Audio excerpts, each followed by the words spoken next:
ಶಬರಿ ಮತ್ತು ರಾಮನ ಕಥೆ ಭಾರತೀಯ ಪುರಾಣಗಳಲ್ಲಿ ಒಬ್ಬ ಭಕ್ತನ ಶ್ರದ್ಧೆ ಮತ್ತು ಭಗವಂತನ ಕೃಪೆಯ ಉದಾಹರಣೆಯಾಗಿದೆ. ಶಬರಿ ಜನ್ಮತಃ ಶೂದ್ರ ವಂಶದವಳಾಗಿದ್ದರೂ ಸನ್ಯಾಸಿ ಮುನಿಗಳ ಸೇವೆ ಮಾಡುತ್ತಾ ಜೀವನ ಕಳೆದಳು. ಗುರುರ ಆದೇಶದಂತೆ ರಾಮನ ಆಗಮನಕ್ಕಾಗಿ ಅರಣ್ಯದಲ್ಲಿ ಕಾಯುತ್ತಿದ್ದಳು. ಆಕೆಯ ನಿಸ್ಸಹಾಯಕತೆಯನ್ನು ಕಂಡು ಅನೇಕರು ಅವಳನ್ನು ತಿರಸ್ಕರಿಸಿದರು. ಆದರೆ ಅವಳ ಭಕ್ತಿಯ ಶುದ್ಧತೆ ಕಾರಣ ಶ್ರೀರಾಮನೇ ಆಕೆಯ ಮನೆಗೆ ಬಂದರು.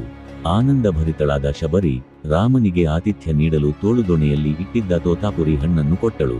ಹಣ್ಣು ಬಾಯಿ ಹಾಕಿ ನೋಡಿ ರುಚಿಯಾದುದನ್ನು ಮಾತ್ರ ರಾಮನಿಗೆ ನೀಡಲು ಅವುಗಳನ್ನು ಚಪ್ಪರಿಸಿ ಪರೀಕ್ಷಿಸಿದಳು.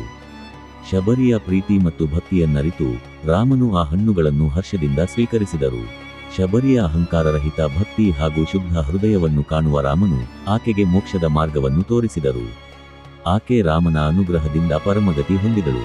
ಈ ಕಥೆಯು ನಿಷ್ಠಾವಂತ ಭಕ್ತಿಯ ಮಹತ್ವವನ್ನು ಒತ್ತಿ ಹೇಳುತ್ತದೆ ಮತ್ತು ಭಗವಂತನ ಕೃಪೆಗೆ ಜಾತಿ ಮತ ಭೇದವಿಲ್ಲ ಎಂಬುದನ್ನು ಸಾರುತ್ತದೆ.